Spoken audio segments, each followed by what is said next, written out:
E ameaçar os próprios brasileiros de serem multados, partes completamente estranhas ao processo, né, Pavinato? Isso pode, Pavinato? Pode. Na Alemanha nazista podia. Né? Há precedentes. Há precedentes na Alemanha nazista, na Rússia comunista.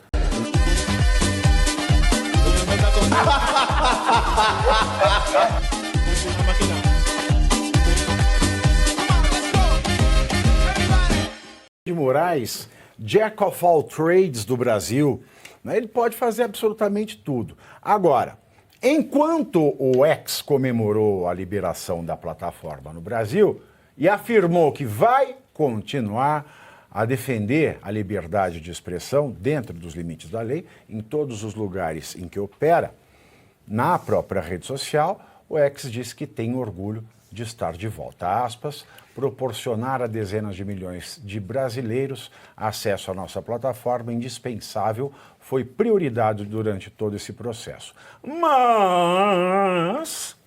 o jornalismo progressista diz o seguinte, o desbloqueio no X, também está uma maravilha a redação hoje em alemão.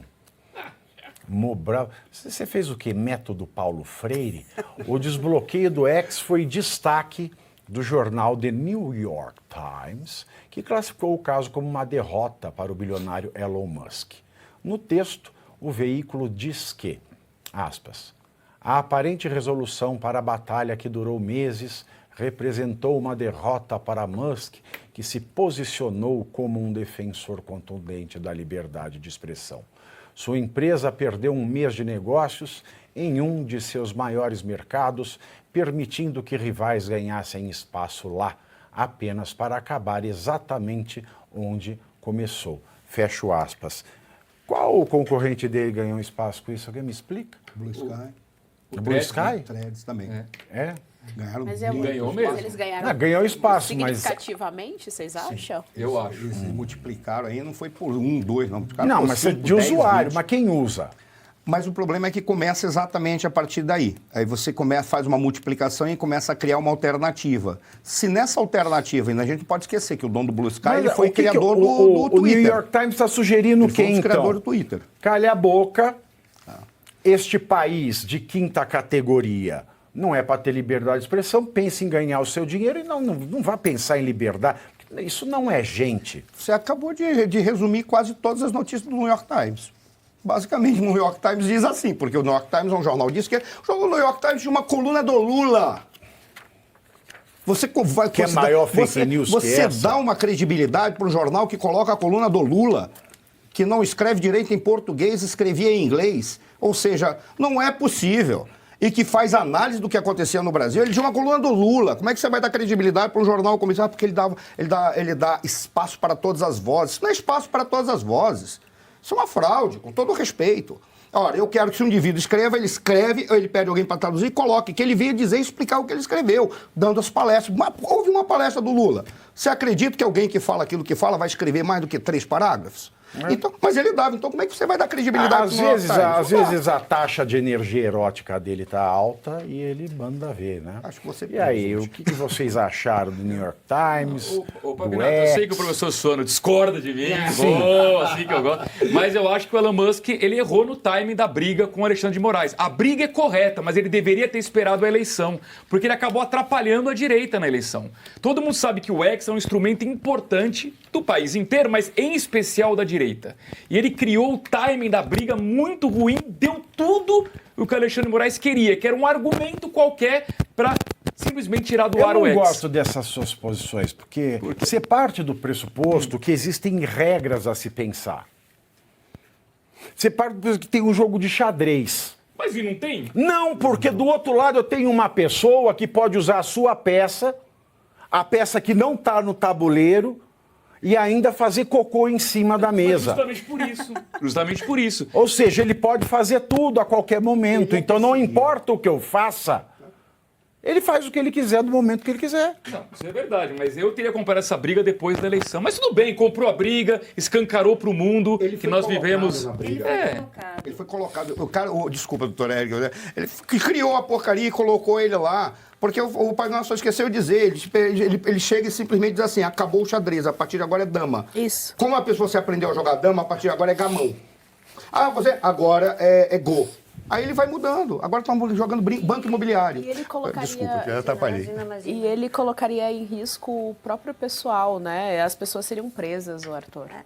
Os representantes legais do Twitter iam ser presos aqui, certamente. Então, a gente ia colocar mais pessoas inocentes na cadeia. O escritório, acho que tinha umas 30 pessoas.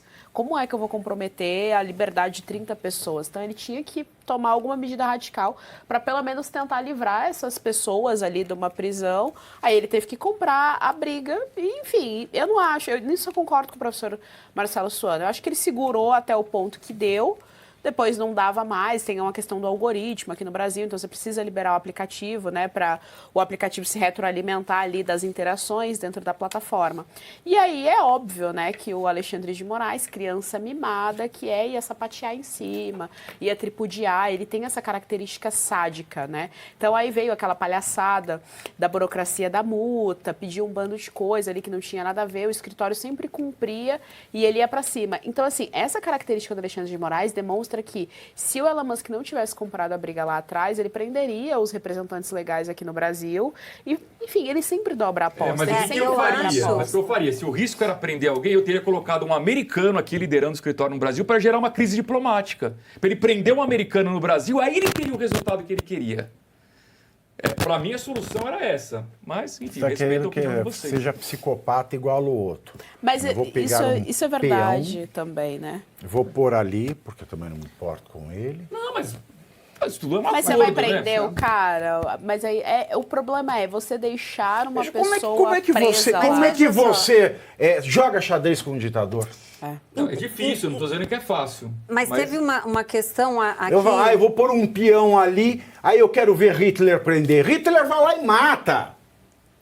Eu acho que ele foi utilizando todas as formas de pressão possíveis, porque, só uma breve recapitulação, primeiro ele colocou o Elon Musk no inquérito das milícias digitais. Então, Elon Musk, um estrangeiro, sendo considerado um miliciano digital. Depois teve a questão da própria Starlink envolvida, como garantidora das multas que seriam aplicadas ao X, mas que completamente de modo ilegal. Então, ele botou uma pressão sobre os acionistas minoritários da Starlink, que não deveriam jamais estar envolvidos com o seu investimento, com o seu próprio capital, para garantir o pagamento dessa multa que era do X, porque os acionistas minoritários da Starlink não são os acionistas do X, é um negócio separado. Então, fez uma salada de CNPJs. É a mesma coisa, você tem uma empresa endividada devendo multa para alguém e você vai cobrar a padaria da esquina. Outra empresa que não tem nenhuma relação com aquela, a não ser um acionista em comum. É o caso da Ambev que a gente falou, né? Cobrar Ambev pelas lojas americanas. Né? Então foi feita de maneira a que esses acionistas viessem a pressionar por uma decisão do X sobre o pagamento dessas multas. E depois teve a cereja do bolo, que foi ameaçar os próprios brasileiros de serem multados, partes completamente estranhas ao processo, né, Pavinato? Isso pode, Pavinato? Pode. Na Alemanha nazista podia. Há precedentes. Há precedentes na Alemanha nazista, na Rússia comunista, né? Há precedentes. Não se pode falar que não há. Bom, então primeiro você curte, que é o preço deste programa. Quanto vale o ingresso para ver este palhaço neste picadeiro bonito? Vale uma curtida. Vale o seu like, o seu joinha, o seu gostei. Então, a sua obrigação é curtir. Se puder, comente, porque quem comenta ajuda no engajamento. Então, primeiro C é curtir, segundo C é comentar, o terceiro C, o que seria muito louvável, seria você compartilhar. Tem um link que é a setinha, uma setinha assim, meia bomba. Sabe aquela a setinha da pipa do vovô que se esforça? Você vai lá, copia o link, cola no seu Orkut, no seu Facebook, no WhatsApp, no Telegram, manda sinal de fumaça, pombo correio, não é pombo correio do banheiro, é o pombo correio que leva as mensagens, você passa para todo mundo que você gosta, para quem você não gosta, você também passa. Então, ó, curtiu, comentou, compartilhou e se puder, se quiser, se o seu bolso comportar e se seu coração assim permitir, contribua com este programa que vai substituir o Jornal Nacional. Olha que pretensão maravilhosa, hein?